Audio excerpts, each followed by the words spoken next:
La croissance, en grande partie, ça se décide.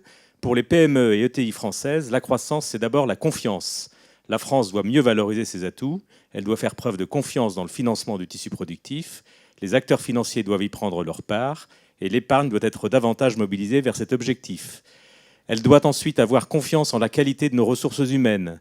Il s'agit de promouvoir les talents, d'où qu'ils viennent. Elle doit enfin faire preuve de confiance et de courage stratégique. Personne ne pourra forcer les PME et les ETI à prendre des risques, à innover et à s'internationaliser. Les réussites entrepreneuriales françaises des dernières années le montrent. N'oubliez jamais que le succès viendra si vous prenez des risques et pensez à grande échelle. La seule chose, c'est qu'on a 4 chefs d'entreprise qui, eux, sont sortis du cube de verre. Donc je vais jouer le rôle, je vais essayer en tout cas quelques secondes et leur poser la question de me mettre dans la peau de chefs d'entreprise qu'on a tous connus. Pour nous, ça peut être des clients, ça peut être des entreprises qu'on a rachetées, qui justement nous disent « moi j'en ai marre, je ne sais plus comment faire parce que, bon, effectivement, la complexité sociale, le bulletin de paye, puis je parle pas l'anglais, et puis de toute façon mes gars, j'arrive plus rien à en faire parce que la génération Y, je ne sais plus comment la gérer. Et puis j'avais des gars vachement fidèles là, mais ça y est, ils prennent leur retraite. Je ne peux pas trouver des gars pour les remplacer parce que bon, les jeunes ils veulent plus bosser. Enfin, voilà. Et donc, je m'en sors pas. Alors je vends. Alors ou j'arrête, ou je prends ma retraite. J'en ai vu qui prennent leur retraite, qui n'ont même plus de successeurs. Qu'est-ce que vous leur dites? Bon, bonsoir Philippe et merci.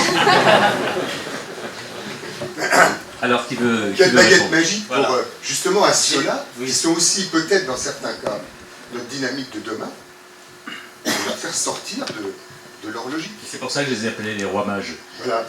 Voilà. Que dites-vous au petit Jésus?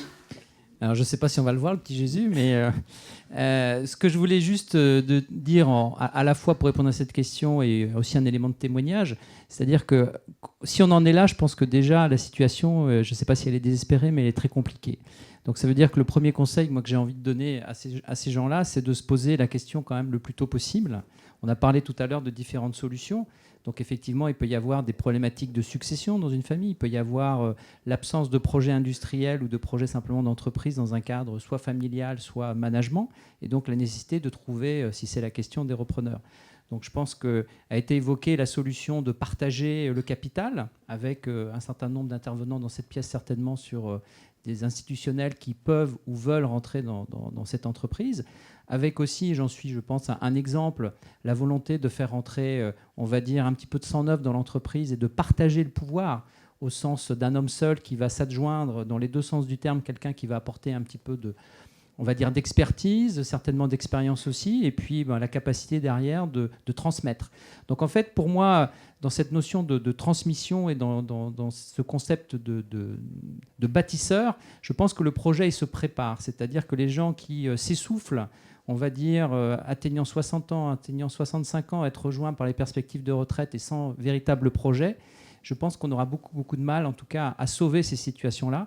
Par contre, je pense que c'est en amont. Je pense qu'il y a beaucoup d'intervenants du métier dans la salle. C'est le propre, à mon avis, d'un expert comptable. C'est le propre d'un conseil, d'un avocat, le cas échéant. Je pense qu'il y a beaucoup de gens dans cette salle qui me comprennent, qui soient capables de conseiller leurs clients, d'essayer de s'adjoindre des compétences, d'essayer de s'adosser à des groupes plus gros, éventuellement de céder leur entreprise à temps pour faire en sorte effectivement que l'entreprise, on va dire, survive à son dirigeant.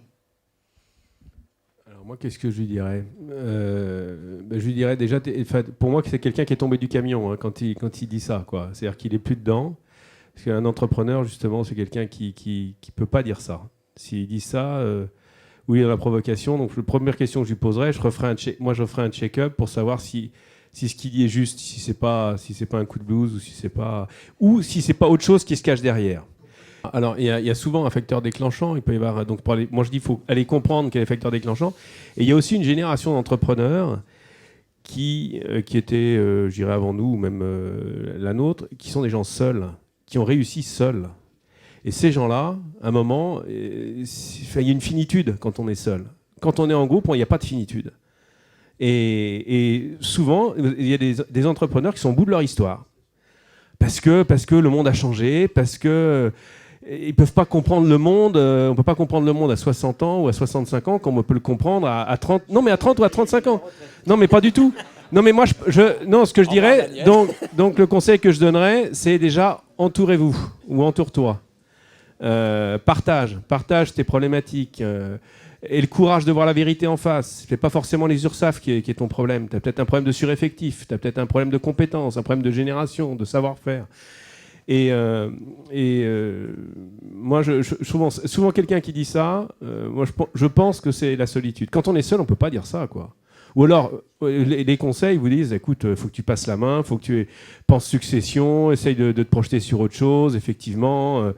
Donc moi je dirais 2 conseils. Un, faire un check-up pour savoir vraiment ce qui se cache derrière ce type de choses, parce que c'est dangereux pour l'entreprise de ce type de comportement, puisqu'il y a quand même des gens derrière. Et deuxièmement, d'entourer la personne et vraiment de la...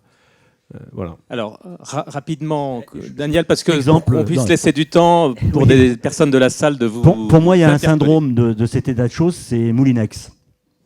Société splendide, et son président a vieilli plus vite que l'entreprise, et alors qu'à côté, il y avait un Seb, qui l'a racheté finalement, qui explosait les compteurs.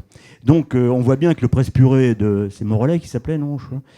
Ouais, ben oui, il était dépassé, il ne l'a pas vu, et c'était certainement un baron au milieu de son entreprise. NAPF, j'en profite quand même, hein, est là aussi, à travers l'ensemble de ses compétences, l'ensemble de ses adhérents, de plus en plus d'entreprises, pour contribuer peut-être à aider un certain nombre d'entreprises à sortir de ce plafond de verre, parce que on rassemble et on est aussi, que ce soit vis-à-vis des pouvoirs publics ou à travers les différentes manifestations qu'on organise, aussi un lieu où les chefs d'entreprise peuvent trouver des solutions, des échanges, même de la façon la plus discrète possible.